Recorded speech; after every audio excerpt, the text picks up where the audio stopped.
ሰላም የቻናል ቤተሰቦች እንዴት ናችሁ? ዛሬም ተመልሻለሁ ማለት ነው። እንግዲህ እንደምትመለከቱት እዚህ ጋር በእንግሊዝኛ በአማርኛ በሁለቱም ቋንቋ ፊደላትን እያነበብን እናያቸዋለን ማለት ነው። ተከታተሉኝ።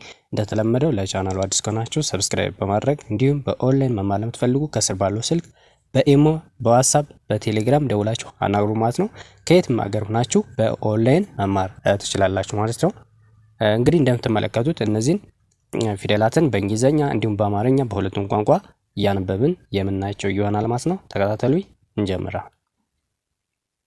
እሺ እንግዲህ እንደምትመለከቱት እዚህ ጋር በሀ እንጀምራለን ማለት ነው። የእንግሊዘኛ የሀ ፊደልን የምንጠቀመው ኤችን ነው ማለት ነው። ኤችን እንደ ሀ እንጠቀመዋለን ማለት ነው። ሀ ሁ ሂ ሃ ሄ ህ ሆ እንደዚህ ብለን እናነባለን ማለት ነው። እንግዲህ የሀ ፊደል ይሄን ይመስላል ማለት ነው። የመጀመሪያ ድምፅ ሀ ብለን ስናነብ ኤች ኤ፣ ሁ ኤች ዩ፣ ሂ ኤች አይ፣ ሃ ኤች ኤ በድጋሚ ሄ ኤች ኢ፣ ህ ኤች ብቻውን ኤች ኦ፣ ሆ እንደዚህ ብለን በቀላሉ እናነባቸዋለን ማለት ነው። እንግዲህ ይሄን ይመስላሉ ማለት ነው። ቀጥሎ ደግሞ በአማርኛ እናነባቸዋለን። ሀ ሁ ሂ ሃ ሄ ህ ሆ እንደዚህ ብለን ነው የምናነባቸው ማለት ነው። እንግዲህ ይሄኛው በብዛት የሚጠቅመው ለምንድን ነው?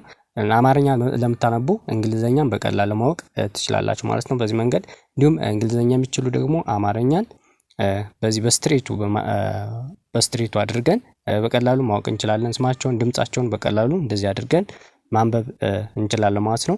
ስለዚህ እነዚህን በሁለቱ ቋንቋ በዚህ መልኩ ነው የምናነባቸው ማለት ነው። ቀጥሎ ደግሞ የምናገኛቸው እዚህ ጋር ለ ሉ ሊ ላ ሌ ል ሎ እንደዚህ ብለን እናነባቸዋለን። ከዛ ደግሞ በአማርኛ ለ ሉ ሊ ላ ሌ ል ሎ እንደዚህ ብለን እናነባቸዋለን ማለት ነው። እንግዲህ ይህን ይመስላሉ በዚህ መልኩ በሁለቱም ቋንቋ ማለት ነው። እንደዚህ አድርገን በቀላሉ መያዝና ማጥናት እንችላለን ማለት ነው። እሺ ቀጥሎ የምናገኛቸው ደግሞ እዚህ ጋር የመ ፊደሎች ናቸው ማለት ነው። እንደምትመለከቱት እዚህ ጋር መ፣ ሙ፣ ሚ፣ ማ፣ ሜ፣ ም፣ ሞ እንደዚህ ብለን ነው የምናነባቸው ማለት ነው። እሺ ቀጥሎ ደግሞ በአማርኛ መ፣ ሙ፣ ሚ፣ ማ፣ ሜ፣ ም፣ ሞ እንደዚህ ብለን እናነባቸዋለን። እሺ ከዛ ደግሞ እዚህ ጋር ሰ፣ ሱ፣ ሲ፣ ሳ፣ ሴ፣ ስ፣ ሶ ብለን በቀላሉ ማንበብ እንችላለን ማለት ነው። ከዛ ደግሞ በአማርኛ ሰ፣ ሱ፣ ሲ፣ ሳ፣ ሴ፣ ስ፣ ሶ እንደዚህ ብለን ነው የምናነባቸው ማለት ነው። እሺ ከዛ ደግሞ ቀጥሎ የምናገኛቸው እዚህ ጋር ረ፣ ሩ፣ ሪ፣ ራ፣ ሬ፣ ር፣ ሮ እንደዚህ ብለን በቀላሉ እናነባቸዋለን ማለት ነው። እሺ ቀጥሎ ደግሞ እዚህ ጋር በአማርኛ ረ፣ ሩ፣ ሪ፣ ራ፣ ሬ፣ ር፣ ሮ እንደዚህ ብለን በቀላሉ ማንበብ እና መጻፍ እንችላለን ማለት ነው። እሺ ከዛ ቀጥሎ ደግሞ እዚህ ጋር ሸ፣ ሹ፣ ሺ፣ ሻ፣ ሼ፣ ሺ፣ ሾ እንደዚህ አድርገን ማንበብ እንችላለን። እዚህ ጋር የሸ በእንግሊዝኛ ስንጽፋቸው ማለት ነው ኤስ ኤች ሁለት ኮንሶናንት ሌተሮች በአንድ ላይ መሆን አለባቸው ማለት ነው። እነዚህን ኮንሶናንት ሌተሮች ኤስ እና ኤች በአንድ ላይ ከመጡ እንደ ሼ ማንበብ እንችላለን ማለት ነው።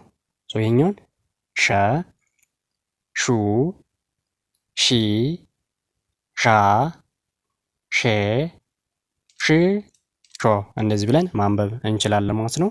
እሺ ቀጥሎ ደግሞ ቀ፣ ቁ፣ ቂ፣ ቃ ቄ ቅ ጦ እንደዚህ ብለን እናነባቸዋለን እንጽፋቸዋለን ማለት ነው። እሺ ከዛ ቀጥሎ ደግሞ በእንግሊዝኛ ቀን ለማንበብ የምንጠቀማቸው የእንግሊዝኛ ፊደሎች ማለት ነው የኬን ነው ማለት ነው። እንግዲህ እነዚህን እንደ ከም እንደ ቀም መጠቀም እንችላለን ማለት ነው። በሁለቱም እንደዚህ አድርገን እናነባቸዋለን።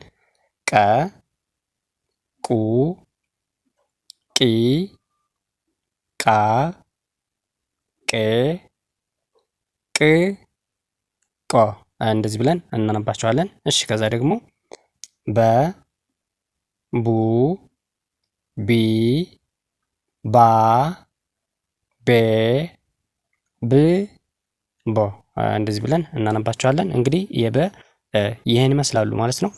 ከዛ ደግሞ በእንግሊዝኛ በ ቡ ቢ ባ ቤ ብ ቦ እንደዚህ ብለን ማንበብ እንችላለን ማለት ነው።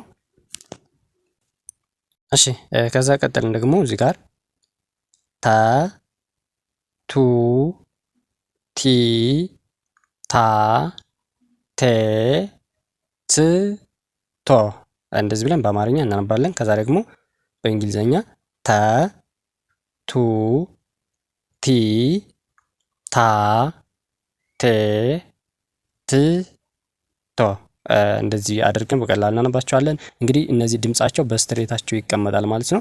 የመጀመሪያው ድምጽ ወይም አንደኛ ድምጽ በዚህኛው ስትሬት፣ ሁለተኛው በዚህኛው፣ ሶስተኛው፣ አራተኛው እያለ እስከ መጨረሻው ይሄዳል ማለት ነው። እያንዳንዱ ስትሬታቸውን ጠብቀው ነው የተቀመጡ ማለት ነው።